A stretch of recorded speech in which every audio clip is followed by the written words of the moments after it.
Hey there, Jordan Sheridan live. Thursday, October 15th, 2020. Hope everybody's having an okay day.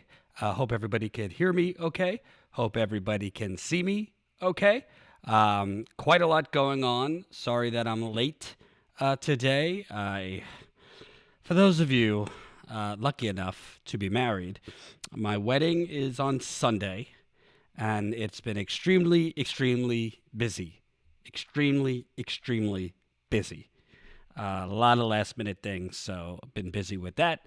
But fortunately, all of that will be over because the wedding will be Sunday. And I am taking tomorrow off, kind of get a little relaxation before the wedding weekend. So let's have a good last live stream of the week. And then after my wedding on Sunday, I will be back next week better and better than ever. Jordan's becoming a Green Lantern. Yeah, I still got to figure out. I still got to figure out the color pixelation. I think it's not ideal how my face looks lighting wise, but the audio is good.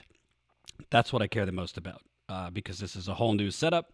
I got this new microphone, new mic stand. For those of you, for those of you who might not know, all of this to soundproof this room, to get the new microphone, the new mic stand, put up sound blankets, a lot of other cables to buy an audio interface, cost over $1,000 for Status Coup, just to go live and soundproof my new studio. So please, if you can, leave us some love in the super chat or the GoFundMe. Here's the link. Jen's not feeling well, so I'll be putting the links in. Or if any moderators could put the links in. GoFundMe and membership. GoFundMe and membership is what I want as my wedding gift. Or super chats, whatever you want. Swirly Swirl, $20. Early congrats on tying the knot. Thank you so much, Swirly Swirl. I'm excited. We all spend our lives, whatever your age is, we spend our lives looking for fulfillment in work, if you could even find a job these days, fulfillment in health, fulfillment in love, and finally, I am finding my fulfillment in love with a wonderful woman who, in addition to her amazing qualities, one of her great qualities is she's extremely supportive of what I do and Status Coup, and that's important in a partner to get somebody to support you in your passions and your purpose. So extremely excited to tie the knot on Sunday. So let's get right to it. Remember to smash that like button. We got almost 200 people watching. 100 of you have pressed the like button. So smash that like button if you can. Super chats are welcome. Obviously, Biden's having a town hall tonight. Trump's having a town hall tonight. They're at the same time. Honestly, I haven't decided if I'm going to go live after. I'm so busy and so tired with all this wedding stuff. It'll be a game time decision if I decide to go live after the town halls. I think Trump's town hall is an hour and Biden's is an hour and a half. They both start at 8 o'clock Eastern, 5 o'clock Pacific. So, I'll let you know if I'm going to go live. How old am I? I'm 34. 34 years old. Feel a lot older. So, let's get to it. Thank you, Lucy, $4.99. Congrats to you and the future wifey. Hope you both have a beautiful weekend. Thank you. Appreciate that. So I'm going to get to Trump in a little bit because Trump, I don't know if you noticed, Trump openly kind of acknowledged earlier today at another maskless super spreading rally that the U.S. Marshals assassinated an Antifa member. I don't know if you saw this, but President Trump openly admitted that the U.S. Marshals assassinated an Antifa activist. So I'm going to get to that in a little bit. But I want to start with something the corporate media is not going to cover. I don't even know if other people are going to really pick up on this. But, I get in my email all day long fundraisers that Biden is doing and Kamala Harris is doing, fundraisers Trump is doing. Most of them have been virtual, obviously, during the pandemic. By the way, cases are increasing all over the country. We're now hearing about the second wave, people warning that we could quickly descend back into where things were in April. We are also at the economic despair is legit. U.S. jobless claims rise to 898,000 with layoffs still high. I'll read this real quick. The number of Americans seeking unemployment benefits rose last week by the most in the last 2 months to 898,000, a historically high number, and evidence that layoffs remain a hindrance to the economy's recover from the pandemic recession. Thursday's report from the Labor Department coincides with other recent data that have signaled a slowdown in hiring. So I think the unemployment picture, which to me is a disaster, I showed you this yesterday, but I mean, just look at from September all the way on the right. You see that category, 4,918, 4,918. That's how many people have been unemployed for 15 to 26 weeks. That's 4,918,000. Just round that to 5 million. Right under it, 2,405,000. It's the last, all the way to the right, under September 2020. So that almost 5 million category is about to descend into 27 weeks or more of being unemployed. The Labor Department, the Federal Reserve, declares that as permanent job loss. So those 5 million people are about to join those 2.5 million people in permanent job loss for 27 weeks or more. And oh, by the way, they haven't had any expanded unemployment now for almost 3 months. So think of that. Think of that number with what I'm about to show you. So this afternoon, and keep those super chats coming. Love it. Chris, let's all chip in so Jordan doesn't have to do the chicken dance. Happy nuptials. Thank you, Chris. Appreciate it. Thank you, Alex. $20. Congrats, Jordan. This is me sticking a $20 bill in your shorts. Don't tell or not. Hey, I'll do a virtual strip show. I don't mind. Keep those super chats coming. So this afternoon, Joe Biden did a fundraiser with Chris Corgi as the main host. Chris Corgi as the main host. Chris Corgi is the finance chair for the Democratic National Committee. That would be the deputy, the number 2 man to know your values, Tom Perez. Who cares, Jordan? Who cares? Who's this guy? What do we care? I'm about to tell you. So, Chris Corgi, I did a piece on this last year. For those of you OG Status Coupers, Chris Corgi, who Joe Biden just did a fundraiser with this afternoon, is a mega Democratic Party donor. Hint, that's why he got the DNC chair finance position, because the DNC is just littered with lobbyists and corporate donors as executives. He is also a mega donor to Debbie Wasserman Schultz, that bastion of progressive politics, Bill Clinton, as well as Hillary Clinton. But it gets better. I'm just going to read you a little bit from my story that I wrote last year. I'll drop it in the super chat if you want to read along. Chris Corgi. DNC Chair Tom Perez has vowed neutrality during the 2020 Democratic primary, 3 years after the party, by all objective measures, tossed its full body on the scale to make Hillary Clinton the Democratic nominee over Bernie Sanders. But Perez's mission may be complicated by the man he's appointed as finance chair of the DNC. Chris Corgi, a Florida real estate mogul, attorney, former lobbyist, and prolific moneyman, who the New York Times once advised presidential candidates to make their first stop before deciding whether to run. Corgi's son, Andrew, seems to agree, dubbing his dad K-Money and K-Stacks. One lawmaker who's benefited from Corgi's cash is controversial former DNC chairwoman Debbie Wasserman Schultz, or as Jimmy Dore likes to say, Debbie Wasserman Schultz. It's my best impersonation. As well as former Secretary of State and 2016 Democratic presidential nominee Hillary Clinton, who Corgi once referred to as a big sister to him. So, you with me?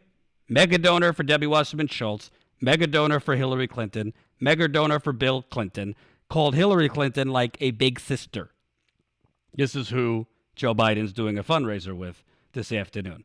And he was given the DNC finance chair position by Tom Perez because he's a massive donor, and that's how positions are handed out in the United Corporations of America. I digress. Corgi donated $2,700 to Debbie Wasserman Schultz during her 2018 re-election campaign, but maybe more importantly, donated the same amount during her 2016 primary contest against surprise progressive insurgent and Sanders-endorsed Florida professor Tim Canova. At the time, Wasserman Schultz was, for the first time, vulnerable of losing her seat in the face of Canova, who received $3.8 million in small dollar donations from 209,000 individual donors to compete with Wasserman Schultz's big money machine. Canova ultimately lost by 6,775 votes, but not without controversy. You know the story. They destroyed the paper ballots in that race and all that.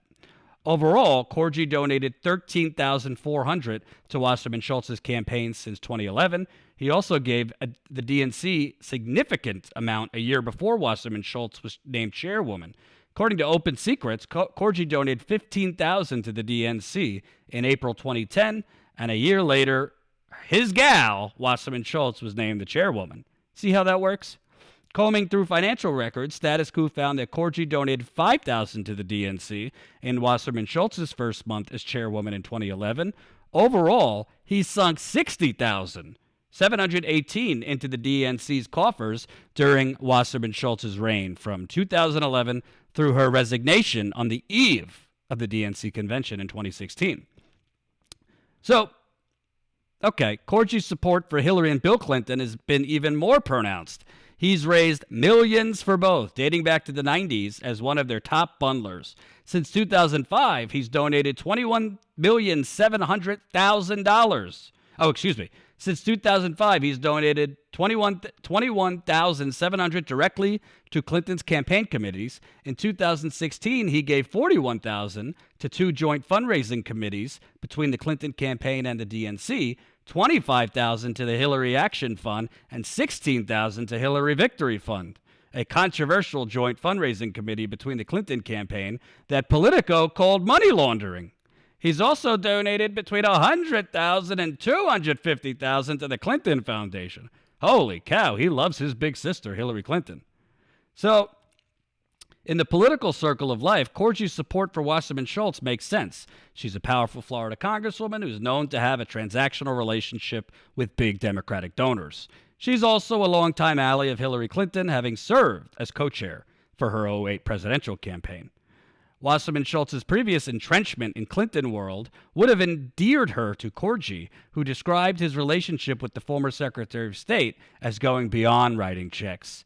On Hillary Clinton, she was almost like a big sister, really caring. She would offer advice, he told the Miami Herald. Yeah, I wonder if she'd be offering advice if you were leaving $16 to her campaigns rather than $16,000. Just a thought. I know my non-existent big sister loves to give me advice when I shower her with campaign cash. Just a thought. But I want to move down. Corgi also went to bat for his big sister in 2016 and clearly has held a grudge against Bernie Sanders since. As HuffPost reported in December 2018, Corgi retweeted a tweet calling Bernie Sanders, quote, dangerous to the future of the Democratic Party. During the 2016 campaign, Corgi tweeted out, there's no choice. The only burn the middle class will feel from Bernie is the pain from all the tax increases. Both tweets have since been deleted. When I wrote the story, I asked James Zogby, Bernie Sanders supporter, surrogate for the Bernie Sanders campaign, and DNC committee member, what he thought of Chris Corgi being appointed as the DNC finance chair, considering his ties to Hillary Clinton, Debbie Wasserman Schultz, Bill Clinton. He was appointed, by the way, as DNC finance chair during the still active primary between Bernie Sanders, Joe Biden, Kamala, this year's primary. Appointments get made, and we have no idea until they're done deals. It would have taken nothing, especially given what happened in the last election. It would have taken nothing for Perez to give us advance notice and even talk to the Bernie people on the DNC. But to come out with this and then after a couple of articles and say, oh no, he's pledged neutrality is nonsense. It's a backhanded way of dealing with a problem that needs to be addressed straight out front. And that is the party going to put its thumb on the scale? Is the party going to be accountable, or are we going to have to wait for the next Donna Brazil book to get written before we know what goes on? And the answer is apparently nothing has changed, and that's troubling. Zogby concluded that Corgie's appointment creates a situation where you, quote, have to be a naysayer, ultimately making this an unacceptable way to run a political party. Here's a little corruption for you. Corgie also donated to and bundled meaning raised money for the campaign, at least $500,000 for former President Obama, according to the Miami New Times. In 2012, he hosted a fundraiser for Obama at his 7-bedroom home, 8-bathroom home in Pinecrest, Florida. Corgie, he also raised $7 million for former Vice President Al Gore. Well, it just so happens, after all that, Obama passed a law that helped real estate companies. He was a real estate guy. Isn't that interesting? So, you asked me, Jordan, I get it. This guy's corrupt, but who cares? I mean, who cares that Biden held a fundraiser for him? I care. And thank you for the super chat. Swirly swirl. Hit that like button, y'all. Yes, we got 300 people watching. 164 of you have pressed that like button. Please, please press the like button. Makes a big, big difference to help us get this to more people. Share this live stream. And also, if you're new to this channel, subscribe and click the bell. Even though YouTube will probably not notify you, that's what they say you have to do to get notified when we're live. We're almost at 90,000 subscribers, so subscribe, subscribe, subscribe. Now, what I love about this is Joe Biden doing fundraisers with enemies of Bernie Sanders who have tweeted out nasty things about Bernie Sanders, doing fundraisers with mega donors to corrupt Debbie Wasserman Schultz, doing fundraisers with corrupt donors to Bill Clinton, corrupt donor to Hillary Clinton. All the while, he's tried to bill himself as I'm going to be the most progressive president since FDR. Can you believe that? The most progressive president since FDR. Well, with people like Chris Corgie hosting fundraisers for you, that might be a little problem. And here's the thing. How the fundraising network works is whoever funds the most gets the cushy jobs. I don't have any intel to guarantee that mega donor Chris Corgie, who because he donated hundreds of thousands of dollars to Democratic candidates, to the DNC, to Hillary Clinton's presidential campaign, to John Kerry's presidential campaign, to President Obama's presidential campaign, then got awarded a cushy, wonderful job as the DNC finance chair. Well, he's probably donating more money. I haven't checked, but I'm assuming he's donating a lot of money to Joe Biden's campaign while serving as the DNC finance chair. You don't think he's going to get some type of ambassadorship under Joe Biden?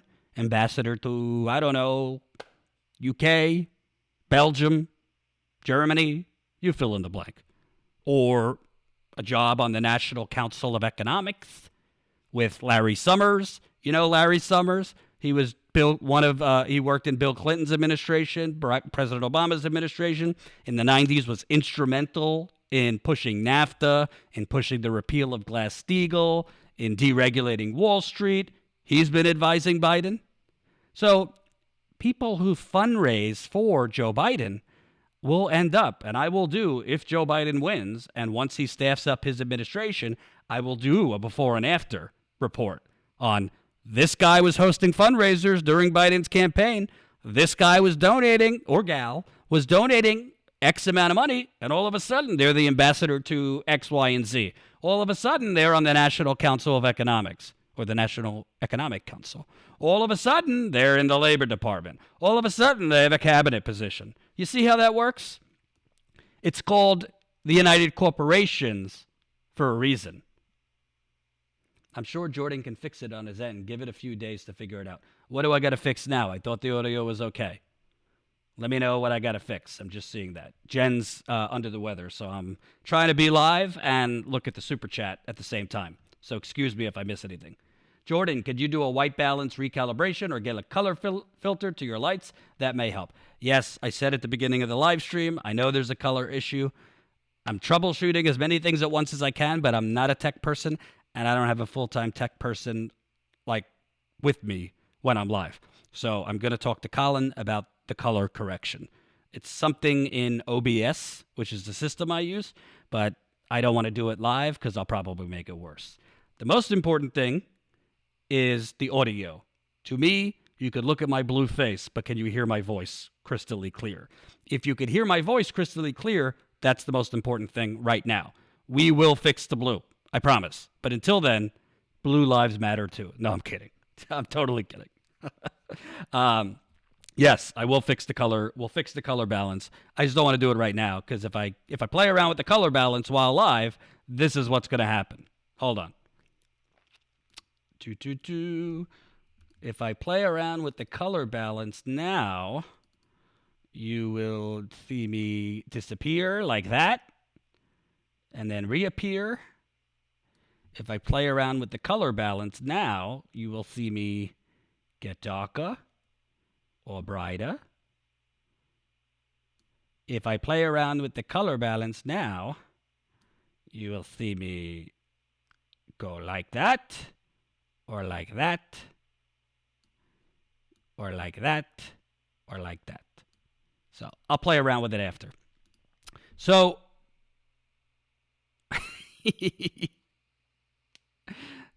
that's what I'm saying. Don't play around with it now. That's what I wanted. A magic show. Woohoo! So, and by the way, smash that like button. We got 325 people watching, only 209 likes. I need another 125 of you. Please smash that like button. It's your patriotic duty as the proletariat. Smash the like button. So, but it's not just Chris Corgi. It's not just Chris Corgi. Biden is forming a super swamp. Biden is forming a super swamp right in front of our eyes. Rising with Crystal Ball and Sagar did a great story on this. I'm just going to do my own. Here's some tweets that came out. And by the way, I'm not putting the cart before the horse. It's possible Trump could still win, but if the election were held today, Trump is losing. Let's not be polling truthers. I don't really care about the national polls. I look at the state polls, and the state polls are very, very bad right now for Trump.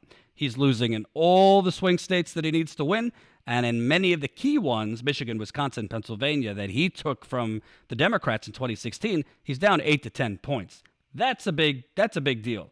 I'm looking particularly at Pennsylvania, which, if COVID cases stay reasonably down, I'm thinking I'll be in Pennsylvania on election night because I think that's going to be a critical state if Trump has any chance of winning. In Pennsylvania, he's losing by 7 to 10 points. That's well beyond the margin of error. So again, not guaranteed that Biden will become president. There's a lot of, I'm trying not to get demonetized, but what the fuck? I'm getting married Sunday. There's a lot of fuckery that could happen on election night in terms of ballots being tossed, more black people and brown people than usual being purged, all out Antifa, all out Proud Boys, white supremacist groups, intimidating or monitoring polling places. It could really, really, there's a lot of things we don't know that could happen on election night that help Trump. A lot of illegal things, I'm saying. A lot of terrible fascist things. But under the possible, let's just call it a working theory, that Biden becomes president. Oh my God, this notion, like Bernie's saying, get rid of Trump and we'll fight Biden on day one. Love you, Bernie, but get your head out of the sand. The Young Turks and these other outlets, we could move Biden left. Listen, I told you yesterday, a lot of people didn't like it, but I told you what I'm going to do. I told you, even though I know Biden's corrupt, even though I know he's a warmonger, even though I know he's a servant of Wall Street, about 3 weeks ago, I changed my mind. I am going to vote for him. I have my reasons, which is I think Trump is a psychopath. I thought he was a sociopath. It's moved to psychopath. However, I'm not going to just cover my eyes just because I'm personally going to vote for Biden. I'm not going to tell other people what to do, and I'm also not going to censor myself to not tell you like it is. Biden's corrupt, and Biden is a neoliberal warmonger. And if he wins, even though I am willing to vote for him just to get rid of Trump, I'm not going to pretend to you, we'll fight him on day one and move him left. No, he's not moving left, and I'm about to tell you why. So, in addition to doing fundraisers with Chris Corgi, the mega donor to Debbie Wasserman Schultz, the mega donor to Hillary Clinton, the mega donor to Bill Clinton, the Bernie-hating DNC finance chair. Thank you, Jessica Solar, $4.99, remonetized. Happy Status Coup. I love that. I'm stealing that, Jessica. Happy Status Coup, Team Janot. I love that, too. Wow. I'm screenshotting that. That is two wonderful phrases. Here's who Biden's considering in his cabinet. We start with Ron Klain. Everybody, you ever watch Recount on HBO? Before Kevin Spacey was exposed as a degenerate, a sexual deviant, he played Ron Klain in the movie about the 2000 recount. Well, Mr. Klain, who is being talked about as Joe Biden's chief of staff, he is a veteran of Wall Street. Klain is the president of Case Holdings and serves as the general counsel for Revolution, a venture capital firm. Just what we need, a chief of staff from Wall Street for Joe Biden. Can't get enough. Secretary of State, possibly Al Blinken, a longtime neoliberal member of the military-industrial complex. Susan Rice, the Republicans hate her for the whole Benghazi nonsense. I dislike her because she's a neoliberal warmonger, just like the rest of them. Chris Coons, Biden's fellow senator from Delaware, who he's BFF with. He was primaried by a progressive. He is a corporate Democrat, sold out, bought off neoliberal. And Chris Murphy from Connecticut. I don't have a lot to say about Murphy. My guess is it would go to Susan Rice. Secretary of Defense. Oh, my God. Michelle Flournoy. Holy cow. Do you know anything about Michelle Flournoy, folks? Well, if Hillary Clinton had become president, Michelle Flournoy was a lock for Secretary of Defense. If you're going to if you have a choice between a warmonger man or a warmonger female, I guess we'll go with the female so we could be woke. But she was for the Iraq War. She was for Obama surging in Afghanistan, even though Obama ran on getting the hell out of Afghanistan. She was for the Iraq War. She was for Obama's troop surge in Afghanistan. She was for and highly part of, because she was part of the Obama administration. I think she was Undersecretary of Defense or something like that. She was for our disastrous intervention, i.e. occupation of Libya. Go ask Libya how it's working out now. They have modern-day slave trades in Libya after we took out Gaddafi. She was for that. I'll read you more. This from Common Dreams. If the Democrats manage to push Joe Biden over the finish line in November's election, he will find himself presiding over a decadent, declining empire. He will either continue the policies that have led the American empire to decadence and decline, or seize the moment to move our nation into a new phase, a transition to a peaceful and sustainable post-imperial future. The foreign policy team Biden assembles will be key, including his choice for Secretary of Defense. But Biden's rumored favorite, Michelle Flournoy, is not the gal for this historic moment. Yes, she would be breaking the glass ceiling as the first female Secretary of Defense, but as one of the architects of our endless wars and record military budgets, she would only help to steer the American empire farther down its current path of lost wars, corrupt militarism, and terminal decline. So, in 1976, General John Glubb, the retired British commander of Jordan's Arab Legion, wrote a little booklet titled The Fate of Empires.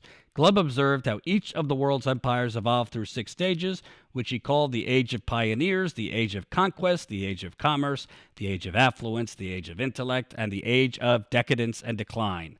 Despite enormous differences in technology, politics, and culture between empires and eras, the whole process in each and every case took about 250 years.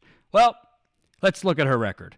As Assistant Secretary of Defense for Strategy under President Clinton, so she worked under Bill Clinton. That's how far back she goes. Flournoy was the principal author of the May 97 Quadrennial Defense Review, which laid the ideological foundation for the endless wars that followed. Under defense strategy, the Quadrennial Defense Review announced that the U.S. would no longer be bound by the UN's charter's prohibition against the threat of U.S. against the threat or use of military force.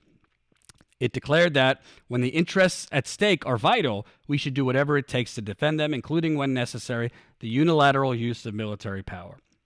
I think she left out of that document when oil and mineral interests are at stake, not U.S. defense interests. Flournay's career has been marked by the unethical spinning of revolving doors between the Pentagon, consulting firms helping businesses procure Pentagon contracts, and military-industrial think tanks like the Center for New American Security, which she co-founded in 2007. In 2009, she joined the Obama administration as Undersecretary of Defense for Policy, where she helped engineer political and humanitarian disasters in Libya and Syria, and a new escalation of the endless wars in Afghanistan before resigning in 2012. From 2013 to 2016, she joined Boston Consulting, trading on her Pentagon connections to boost the firm's military contracts from $1.6 million in 2013 to $32 million in 2016. Wow. By 2017, Flournay herself was raking in $452,000 a year. In 2017, she and Obama's Deputy Secretary of State, Anthony Blinken, founded their own corporate consulting business, where Flournay continued to cash in on her contracts by helping companies successfully navigate the complex bureaucracy of winning enormous Pentagon contracts.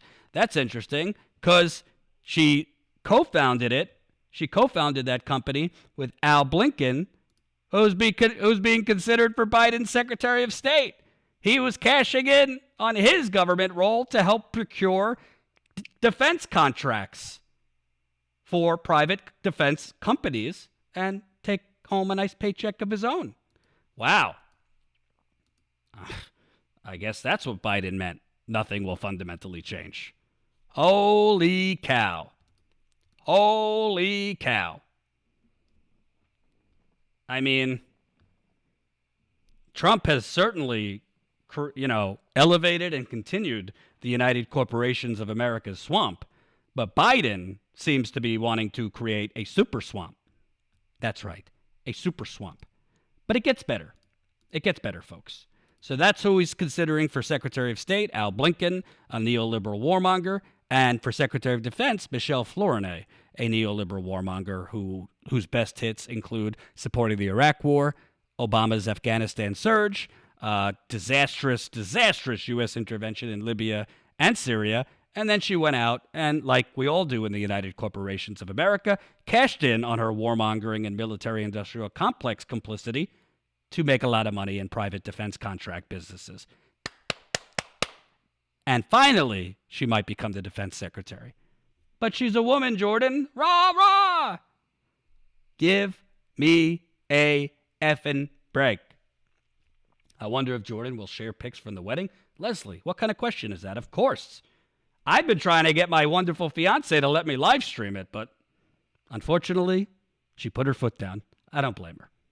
I really shouldn't live stream the wedding, but you know me. You know me. I'm not one for barriers between myself and the community. So I'm not live streaming the wedding, but I will show you pictures for sure and all the special moments that I can for sure. It's actually a very small ceremony because of COVID. We're only allowed 20 people in the temple. We're getting married in a temple. I'm putting my Jew yarmulke on. I'm not the most religious person, but, my father will be very happy. He is very, very Jewish. Where is it not? Here's the thing. We were living in an apartment. We were in the same room when we were alive. Now we're living in a house, so she's not downstairs when I'm live. So we'll have to have her make special cameos down in the basement where I'm broadcasting from to cheer, because I know people like her cheering and all that. Jordan, I left you well wishes in the super chat. Did I miss it? Faint signals from Vega. $5. May you both have long, happy, healthy lives, Jordan and I. Happy nuptials. I know it's nuptials, but I like saying nuptials. I became a member recently. Thanks for all Status Coup does. Thank you so much for the super chat, and thank you for the reminder On this momentous time in my life where I am marrying the love of my life, you know what can be your wedding gift to Anat and I? Sign up as a Status Coup member for as low as $5 a month. That's 16 cents a day. Become a member, statuscoup.com/join. Join the media revolution so that we can grow. I can't wait to be back on the road after my wedding. Of course, I got to monitor COVID because I don't want to get married and then go on the road to cover important stories and recontract COVID. Cases are through the roof, and there are cases now of reinfection in America. So I got to be careful. But when I go back on the road, we need the funding, and the funding comes through you. Statuscoup.com/join. What an amazing wedding weekend it would be if we could get a whole lot of new members for as low as $5 a month. Just saying. So, we've gone through Biden's fundraiser today with the Bernie-hating Hillary/Bill/Debbie Wasserman Schultz mega donor, who is now the DNC finance chair. He did a fundraiser with him. Then we went through Biden's potential Secretary of State choice, Al Blinken, who is a neoliberal warmonger. Then we went through Biden's Secretary of Defense potential pick, Michelle Florida, another neoliberal warmonger, but she's a woman, so clap for that. Now we're going to go to his potential Treasury Secretary. And I was excited for this moment. Hope this doesn't trigger any, people from Wokeback Mountain. Is Elizabeth Warren not the biggest loser of the last 5 years? Elizabeth Warren, who sold her soul in 2016 and 2020, who sold her progressive, if she ever was progressive, chops, because she was told you have more power if you're in the room than out of the room. She was told if you play the game from the inside, you'll get the change you want. She thought, and by the way, if I missed your super chat, let me know and I'll try to go back. Hold on. Jordan, Obi Alfred left a super chat. Oh, yeah, it's so hard. Hold on. Obi, $5. You'd never agree, but a Susan Rice Secretary of State would make Trump the lesser of two evils. P.S. Congrats on your upcoming marriage. I don't know about that, but you have to give me more information on how bad Susan Rice is. Thank you for the super chat. So Elizabeth Warren, who sold her soul, sold Bernie out in 2016, wouldn't endorse him. Sold him out again in 2020, wouldn't endorse him. Wouldn't drop out of the race when it was clear she had absolutely no shot. Could you imagine if Elizabeth Warren would have dropped out after New Hampshire when she came in an embarrassing fourth place in New Hampshire? We might be having a very, very different conversation right now, because Bernie Sanders, if she had dropped out after New Hampshire, would have probably won a much larger margin in Nevada, where he blew out Biden, would have probably picked up some of her votes in South Carolina, and on Super Tuesday probably would have won a few more states that Warren's percentage took away from him and helped Biden win. So Warren did all this because, for some strange reason, she was under the belief that if you play ball with the Joe Bidens of the world, if you play ball with the Hillary Clintons of the world, if you play ball with the neoliberal Democratic Party. Remember that New York Times story that during the primary this year, she was going around the country having hot tea with Democratic Party politicians, with big Democratic Party members, with potential superdelegates trying to get their support? She was told, and she believed, that if she plays ball, if she sells Bernie out, not once, but twice, not to mention she said nothing while Native Americans and environmental activists were getting their head shot at, grenades shot at them, tear gas, pepper spray, freezing water at Standing Rock. She was told, we'll throw you a bone.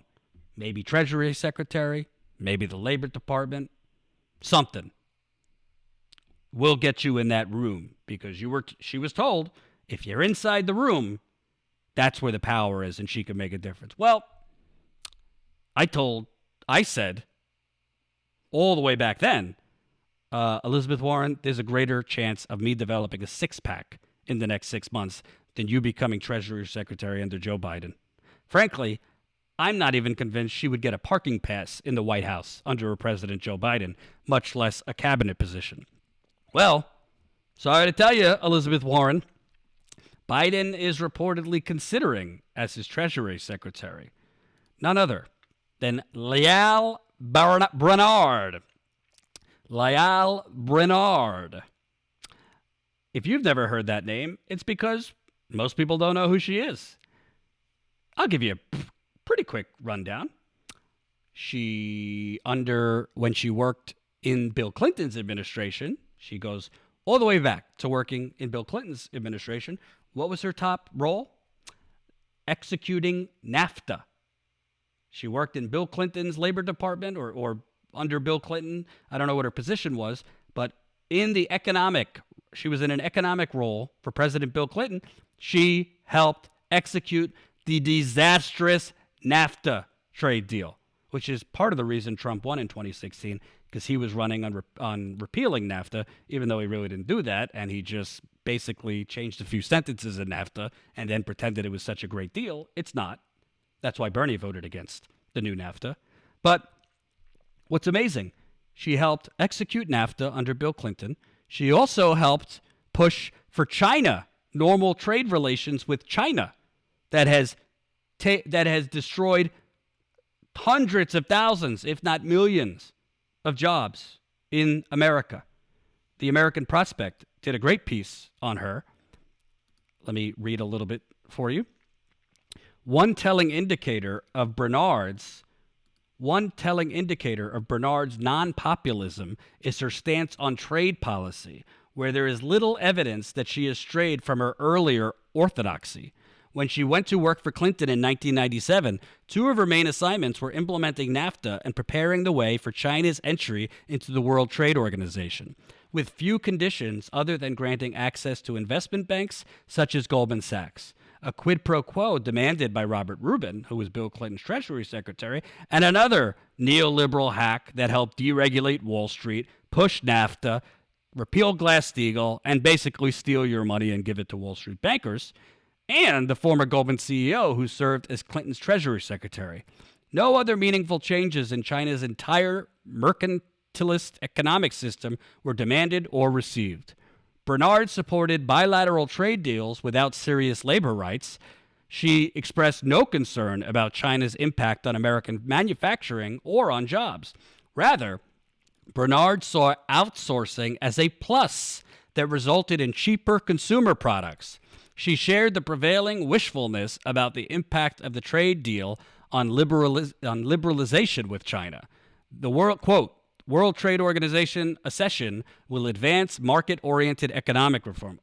When you hear market-oriented economic reform, run. WTO accession will advance market-oriented economic reform, the rule of law, and economic freedom in China, she said in one speech. It will more deeply integrate China into a rules-based economic system, which in turn will increase its stake in peace and security. Yeah, how's that working out, China and the rules-based economic system, while they're ripping off intellectual property in America? As the director of Brookings Global Economic Program in the early 2000s, Bernard was a traditional globalist. She was a huge booster of the now defunct Trans-Pacific Partnership, TPP, which was substantially a corporate wish list presented as a trade liberalization deal that benefited the U.S. and somehow contained China. Bernard continued to be a strong defender of the WTO and the trade assumptions that underlie the WTO system. When she moved to Treasury under President Obama, one of her responsibilities was to review China's currency operations to determine whether Beijing should be branded a currency manipulator. She resisted all efforts to make such a finding. The policy of rejecting that approach came from higher-ups who naively hoped that a modus vivendi with China might be found. Bernard was not just a loyalist, but an enthusiast. When Congress toughened the law in 2015, after Bernard had left Treasury, to add grounds for citing and punishing Beijing's currency manipulation, some progressives in Congress joked that the legislation should be named the Lael Brainard Memorial Act. To dumb it down for you folks, if she becomes Joe Biden's Treasury Secretary. And thank you for the $4.99 Green Party 2020. Really appreciate the super chat. Thank you for Hysterical Raider, $5. Gotta love it when people sell out for nothing. Poetic Justice. Have a blessed wedding. I love you, and I love Poetic Justice too. Dayako, $9.99. Best wishes to you and Anat this Sunday. May both of you have a happy and long life together. Keep up the great reporting. Thank you. I appreciate that. I know she does too. Duder, 1969, $5. Wishing Jordan and Anat many years of happiness and love. Congrats, guys. Thanks, guys and gals. Appreciate the well wishes. By the way, we got almost 400 people watching, 308 likes. Smash that like button. So, to dumb it down for you, this Lyall, I don't know if I'm pronouncing her name right, so apologies if I'm not. Miss Brainerd helped push through NAFTA, helped push through normal trade relations with China, prevented naming China a currency manipulator, which is one of the few things I actually agree with Donald Trump on. And if she becomes Treasury Secretary, folks, it's going to happen regardless of her because Biden wants it. It's not if the TPP comes back. It's when. It ain't if, it's when. President Joe Biden will enact the Trans-Pacific Partnership. Write it down, put it in your pipe, and smoke it. For those of you who work for a living, for those of you that have been hurt by NAFTA, by those of you that have been hurt by these free trade deals, labor leaders, including the AFL-CIO, has said that if the TPP ever came to pass, this is when they opposed it under Biden, it would be the final nail in American labor coffin. Let me say it again. The AFL-CIO, Richard Trumka, said in opposition to the TPP, if the TPP ever came to pass, it would be the final nail in the labor movement's coffin. And as I've been telling you for over a year, Joe Biden, he's not a union man. He's a fake union man. His whole career has hurt unions. He takes money from union busting companies. This is not a friend of American union. He's not a friend of labor. He's not a friend of the working man or woman. He's a corporate servant who just happens not to be Donald Trump. Frankly, I think if Joe Biden was running against Marco Rubio, I think he'd be losing. I think if Joe Biden was running against Mitt Romney, I think he'd be losing. I think if Joe Biden was running against, Tom Cotton, God forbid, he'd be losing. I think if he was running against, Nikki Haley, I think if he was running against almost any Republican, probably not Ted Cruz, I think he'd be losing. It's the same, it's Hillary Clinton 2016 in reverse, because I think anyone other than Hillary Clinton, I think, could beat Trump. And I think pretty much anybody but Trump could be Biden.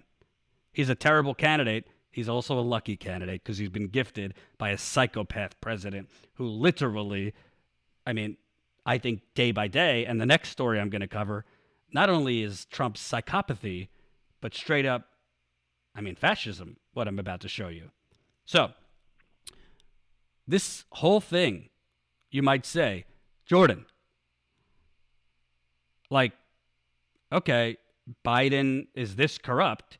He's basically going to take Trump's swamp and widen it. What can the progressive movement do?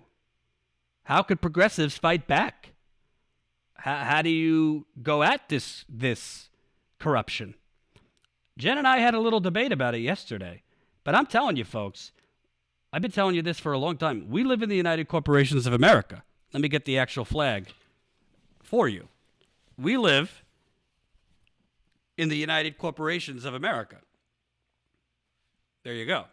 And as such, whether it's Biden, whether it's Trump, we need to start thinking, yes, we need to elect down-ballot progressives, Congress, Senate, pulling for Paula Jean Swearengin in the Senate, on the local level, state houses, mayors, city council, district attorneys, 100%.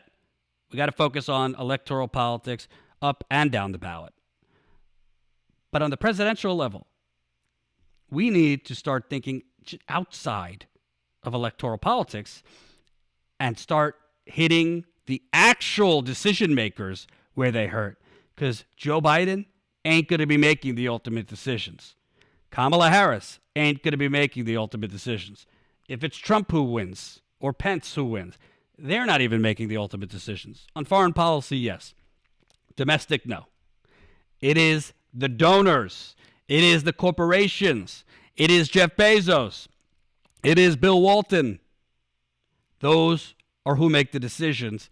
Biden, Harris, Trump, Pence, they're just stand-ins for the corporations. And this is why we need to join these Black Lives Matter protests, these economic protests. I just tweeted out something earlier, or retweeting a Kansas City tenants union had basically chained themselves to the courthouse in Kansas City to stop evictions from happening. We need to join these protests, these bodies on the streets, with economic protest, with economic boycott.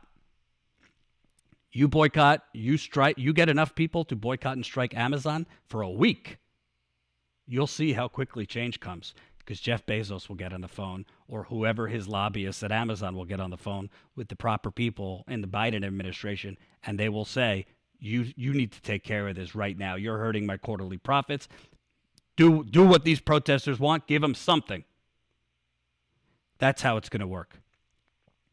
We can't, this whole fairy tale notion that, I don't think Bernie's intentionally lying, but this whole fairy tale notion that Bernie's putting out there, and the Young Turks is putting out there, and other progressives are putting out, well, Young Turks, I say progressive loosely, but are putting out there that let's get rid of Trump and we'll fight Biden on day one and we'll move him left. You're not moving Biden left. If he didn't move left during the campaign, he ain't going to move left as president, because it ain't him who's making the decisions, folks. Thank you so much for the super chat. Munted Gronk, $5. Happy wife, happy life. Never, ever forget that, and you'll be fine. Statistically unlikely, but hey. Thank you very much. I have heard that before, and I'll try to keep her happy. The bottom line is, the only way Joe Biden's going to move, or President Harris, if Joe Biden doesn't make it, which is, potentially likely, is if he's forced to move. And who's going to force him? Bernie Sanders? Sunrise Movement? The Justice Democrats? Or Jeff Bezos? Or Warren Buffett? Or Bill Gates? Or the Walton family? Or name your real estate developer that funnels money to the Democratic Party. Name your big pharma executives that funnel money to the Democratic Party. We need to start protesting not just with our legs and bodies, but with our wallets. That is where the progressive movement needs to move. I'm not saying don't do on the ground protest. Of course, it's both. But we're going to be marching around in the streets till we're blue in the face, till we have no much more energy, because the oligarchy can wait you out. And the oligarchy will wait you out. They will say, yeah, the corporations, they'll say, let them protest. It'll fizzle out in 6 months. It'll fizzle out in a year. We'll put Black Lives Matter signs in our windows. We'll do some PR campaign to, help black-owned businesses. But the structure will stay the same. That doing this is not changing the fundamental rot of the system. The fundamental rot in the system. And, this is why I mocked Bernie and Biden's, what was it? The committees they formed, the task forces they formed. I don't give a shit what Joe Biden agrees to. At the end of the day, Joe Biden and Hillary Clinton and Barack Obama and Rahm Emanuel and all of them, they work for the corporations. They work for the donors. Same story on the right. McConnell and his turkey neck, Lindsey Graham, Paul Ryan, Trump, Pence, all of them. They make decisions on the margins, but they'll only go so far in terms of moving progressive, because they know if they move too far, their donors will crack the whip. The donors will crack the whip. So, I hope progressive, if they're watching or listening, if and when Joe Biden becomes president, don't focus on moving Joe Biden left. It ain't gonna work. You're focusing on the wrong person. You need to focus on moving Jeff, pressuring and angering and hurting. I'm not talking about physical violence. I'm talking about economically. Jeff Bezos, the McDonald's CEO, Burger King CEO, Walmart CEOs, the chairman, the owners, all of them. You hit the donors where it hurts. You hit the corporations where it hurts. You support Amazon workers so that they can strike. We create some type of, pot of money from all of us that funds Amazon workers so that that money goes to those Amazon workers so they can strike and still be making money. That's how we're going to make any change in this country. I've seen it. If you disagree with me, I've seen it. In the last 6 years, I've been to 40 states. I've been on the ground to communities that most of the corporate media have never even heard of. I have seen on the front lines what this United Corporations of America is. We live in a fascist country, and it's not just the totalitarian fascism that we're seeing from Donald Trump. It's not just the authoritarian fascism we're seeing from Donald Trump. It's the corporate fascism we see on the other side, too, of the neoliberal Democratic Party, which is corporate fascism. When the corporate state and the government merge, that's called corporate fascism. Look it up. Fascism has many different kinds. It's not only gas chambers and awful, horrible historical occurrences like the Holocaust or Mussolini. Moving on. And a reminder, keep those super chats coming. I also want to remind you, we do have the GoFundMe going. After my wedding, Jen and I are going to be doing a members call. We'll be talking to our members next week. We were going to do it tonight, but we're not doing it tonight because we forgot about Trump's town hall and Biden's town hall. So we're going to do the members call next week, where we're going to talk to you about our current status quo, I guess the current state of status quo, which, we're still trucking along, but we have been hurting a little bit because of the pandemic. But we need to raise a lot more money, in part because we want to bring on a third person. So we will explain why we want to bring on a third person other than Jen and I in the members call, which you can join. I think we're going to do it Tuesday night by becoming a member, statuscoup.com/join. And if you can, on my wedding weekend, feel free. Drop some love in the GoFundMe. Thank you, by the way, for the donations. We got donations 40 minutes ago from Sandra, $20. And just yesterday, my friend Nancy Pelosi left $10. Holy cow. By the way, that's not really Nancy Pelosi. It's somebody pretending to be. So let's move on to the next story. I don't know if you saw this, but it's super scary. I'm going to play this for you. You might not know the context, but this is Donald Trump today at another mass.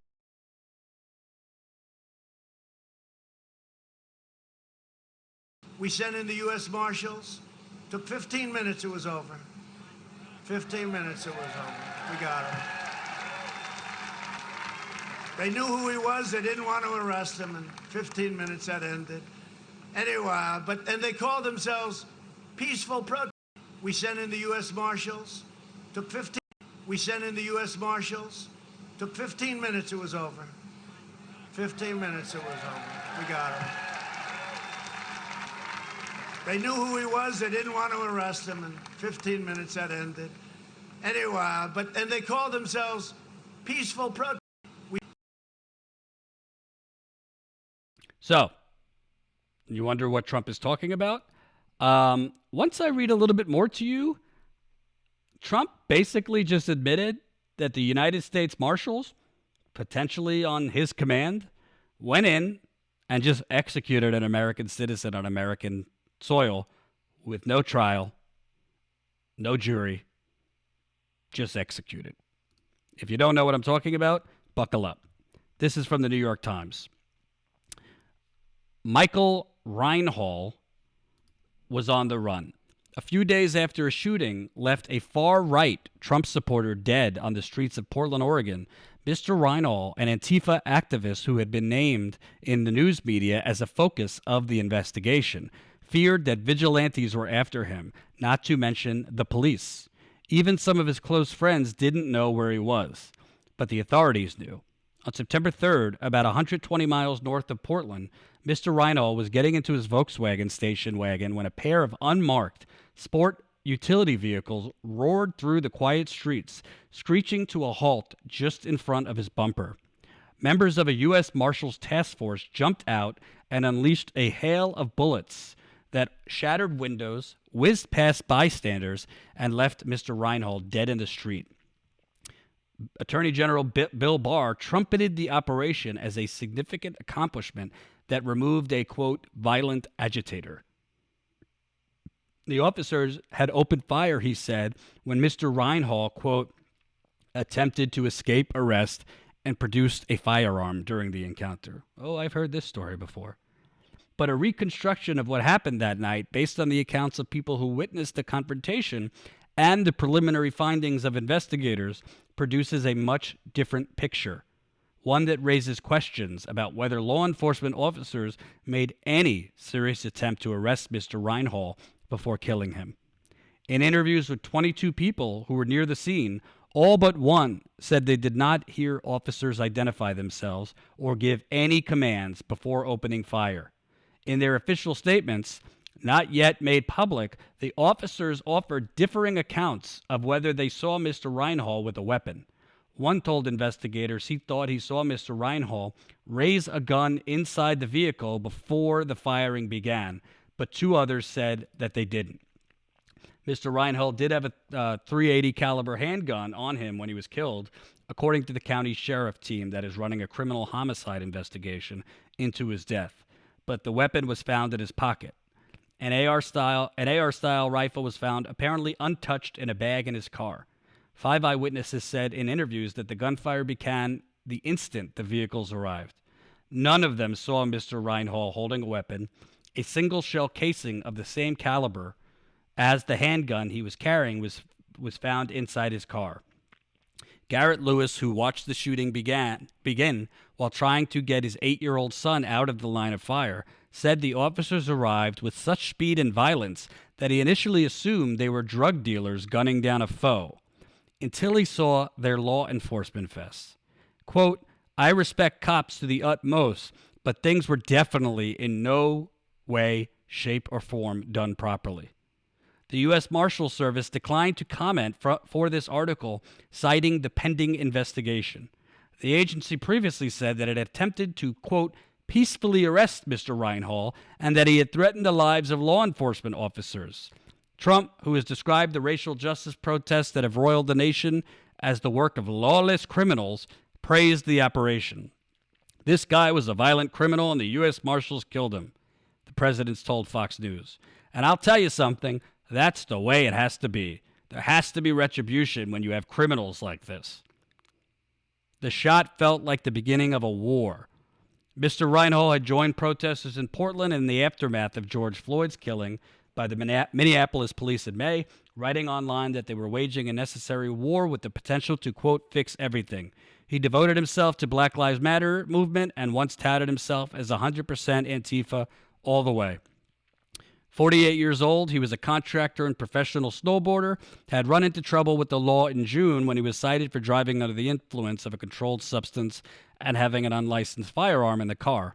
Later during the protest, the police arrested him and cited him for carrying a loaded firearm in a public place, but prosecutors dropped the charges.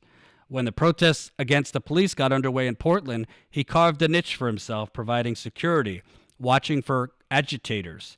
After a caravan of supporters of Mr. Trump arrived in Portland on August 29th and began clashing with protesters, a security camera showed Reinhall keeping an eye on one of them, Aaron J. Danielson, a supporter of the far-right group Patriot Prayer, who was walking with a can of bear repellent and an expanded baton.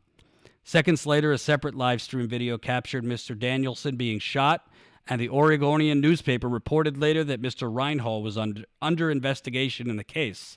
In an interview while he was in hiding that Vice News broadcasted on September 3rd, Mr. Reinhold said he had fired in self-defense. Quote, "That shot felt like the beginning of a war," he said. On the day the interview aired, officers with the U.S. Marshal's Pacific Northwest Violent Offender Task Force met for an intelligence briefing. The team, which included a mix of federal, state, and local law enforcement agencies, already knew that Reinhold was staying in a brick complex of apartments in Lacey, Washington.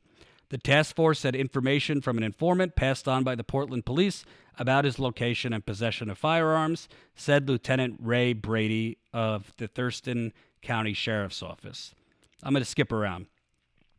Mr. Reinhold left the apartment and walked towards his Volkswagen, parked along the street roughly 100 feet away.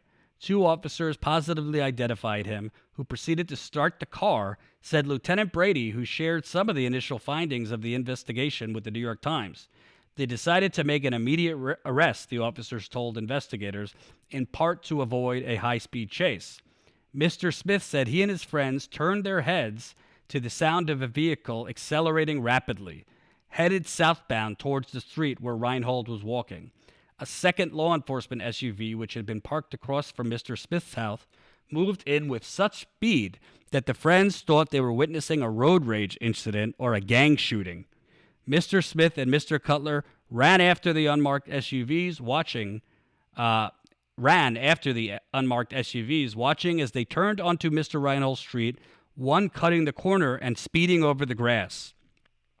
Nate Dingus, who according to Lieutenant Brady lived in the apartment where Reinhold was staying, said Mr. Reinhold was chewing a gummy worm as he approached his station wagon with a phone in one hand and a bag in the other. Mr. Dingus said in an interview that officers began jumping out of the vehicles before they had even come to a complete stop, and that one of them opened fire immediately, before any commands had been given. Another man who was walking his dog nearby said that a burst of about 10 gunshots began almost immediately after the SUVs came to a halt, and that he did not recall hearing any command. Mr. Lewis, who was on the other side of the scene, some 140 feet from Mr. Reinhold, also said the police opened fire immediately without giving any warnings, as did Mr. Smith and Mr. Cutler. Quote, "There was no get out of the car, there was no stop, there was no nothing. They just got out of the car and started shooting." So I wanted to read that whole thing. It was a little long to explain to you. Essentially, Reinhold was an Antifa activist, big supporter of the Black Lives Matter movement, who the Portland police, the federal government suspected of killing a Donald Trump supporter in Portland. A Donald Trump supporter who, by the way, was part of a white supremacist group. Reinhold told Vice News while he was in hiding, "I shot him in self-defense." I have no idea what happened. I don't know if he shot him in self-defense. I don't know if he shot him, in criminal homicide. I don't know. My hunch, based on knowing these Patriot Prayer people and these Proud Boys, my gut is he probably shot in self-defense. Putting that aside, Reinhold was the suspected shooter who killed the Trump supporter in Portland. So the U.S. Marshals were going in to arrest him. He was in hiding. But when you go in to arrest somebody, you generally don't jump out of the car before the car has stopped. You generally give commands that you are the police or you are the U.S. Marshals. You remember what happened with Breonna Taylor? They claim they announced themselves. What the New York Times reporting, and props to the New York Times in this case, good investigation. What they are reporting is that essentially Trump's U.S. Marshals rolled up and shot this guy dead, execution style, making no attempt to arrest him, making no attempt to even give him commands of who they were.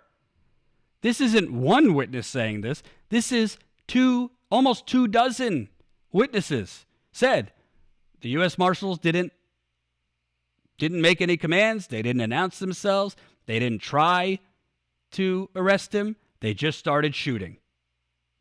And of course, like we've constantly, for the last 30, 40, 50, however years, what's the rationale for that from the U.S. Marshals? Oh, we saw him have a gun. We saw him leaning towards a gun. According to the friend that he was staying with, he was walking, chewing, holding gummy worms and something else in the other hand. And don't believe me. Don't just take my word that they shot him execution style. I mean, that's what President Trump said. I already played it for you. President Trump literally said at his rally today that they didn't even try to arrest him. I'll play it for you one more time.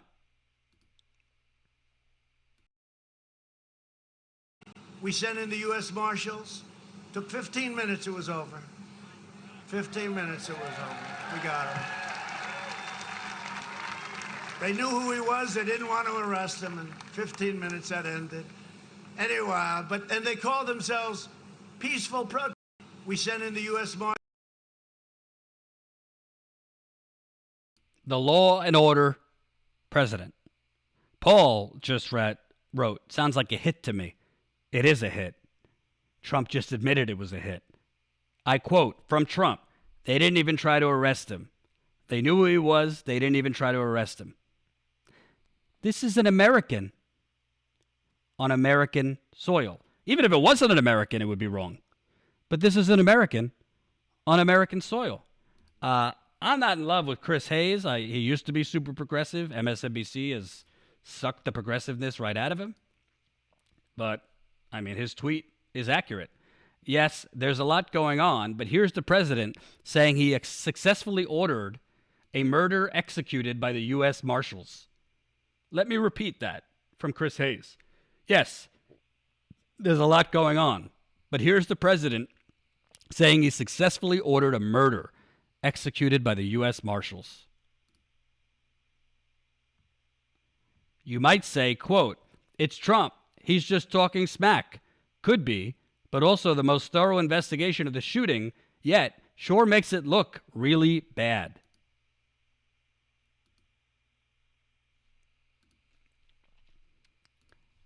Let me tell you something, okay? I have been covering the Black Lives Matter movement long before the death of George Floyd, the murder of George Floyd. I've covered it for years. I've been to Dallas covering the execution of Botham Jean. I've been to Chicago covering the nonstop, never-ending, decades-long police persecution of black men in Chicago. I've covered it in Flint. I've covered it in Detroit. I've covered it in a lot of places. This whole Antifa thing has always been bullshit. Sure, there's some, extremists who might go too far in Antifa, but that's in any movement. There's always people in any peaceful movement that there's wings of a peaceful movement that are more radical or think we need to be more violent or whatever. Antifa, I don't know how Joe Biden even got this right, but, broken clock is right twice a day. He said Antifa is not an organization, it's an idea. Trump's war against Antifa, of course, Trump knows this. He's just doing what he always does, and this is what fascists do. Choose the enemy and rally your cult against that enemy. But we have now descended into the President of the United States, according to him, and according to this New York Times story, ordering a hit on an American citizen with no trial, with no jury, with no due process, with nothing.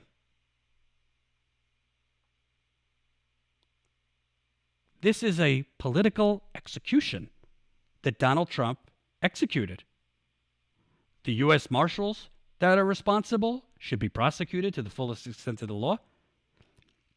Frankly, in addition to the many other crimes that Trump should be prosecuted for when he is removed, he should be prosecuted if there's evidence that he ordered a political hit on this activist, who, by the way, it is irrelevant.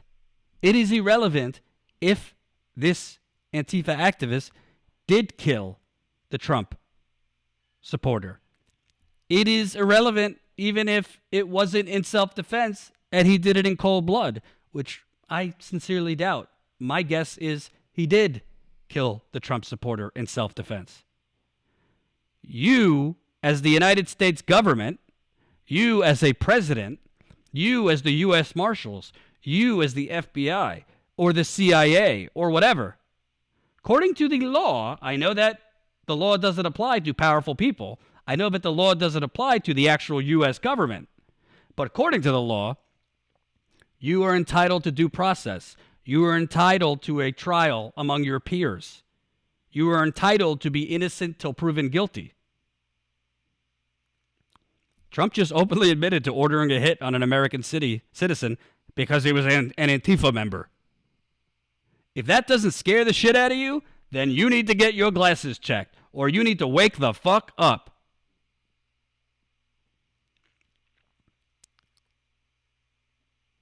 I mean, we know about the Muslim ban.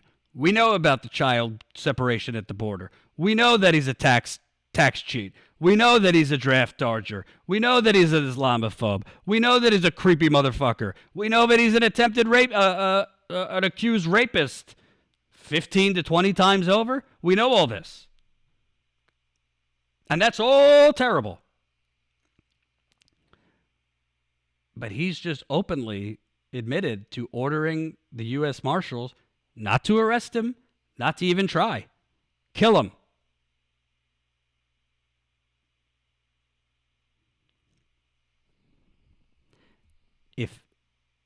If he is reelected, and again, I'm not telling you who to vote for. It's not my role to tell you who to vote for. I told you what I'm going to do. You do whatever you want. I'm not pressuring you one way or the other. I don't think that's the role of a journalist or anyone else for that matter. You vote however you want. But I'm just telling you, if he gets reelected, you think he's going to suddenly scale back the political executions? I'm not saying he's going to go from a 0 to 180 in terms of jump to Hitler or Mussolini levels. But if he's reelected, if he's capable of doing what he just admitted to doing, you don't think that's going to happen more with Black Lives Matter protesters? You don't think that's going to happen maybe with climate protesters?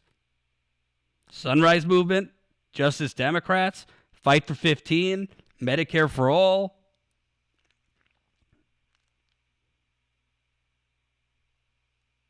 If you don't think that's possible, and if you watch me, I'm not somebody who likes to dramatize things.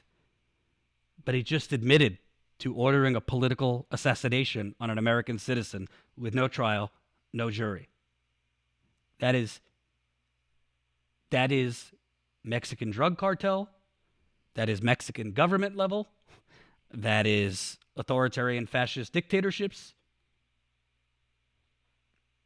And that is scary.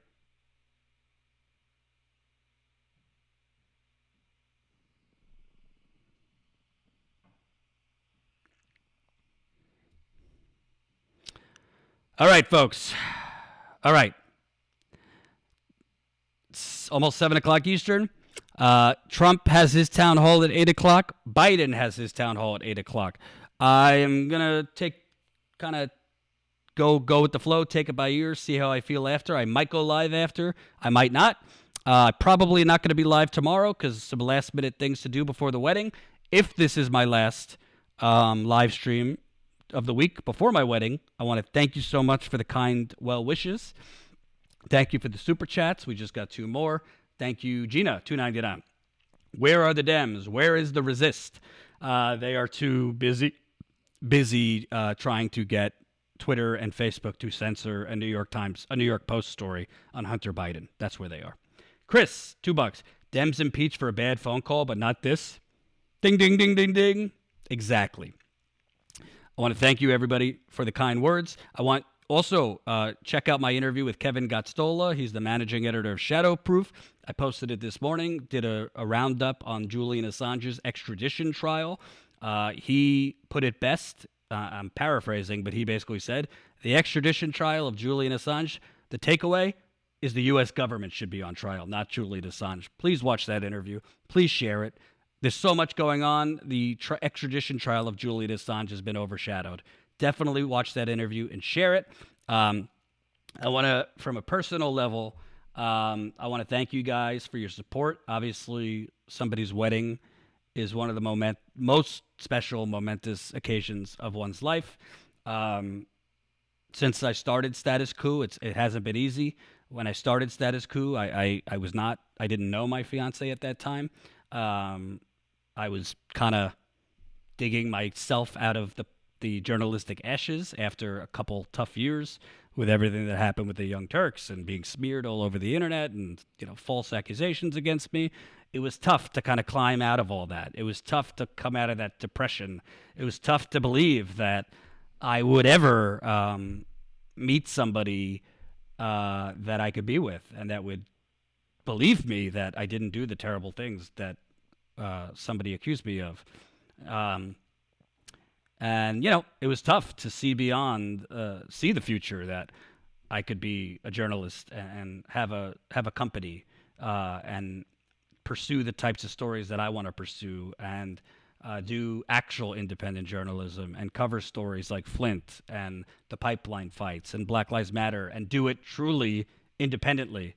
And I don't think I'd be here without the positive reinforcement that I have gotten over and over and over and over, not just in super chats and live chats, but in messages I get from people on Facebook and Twitter and emails. Even if I don't respond to your emails at info@statuscoup.com, I read all of them. I'm just super busy and I can't respond to all of them.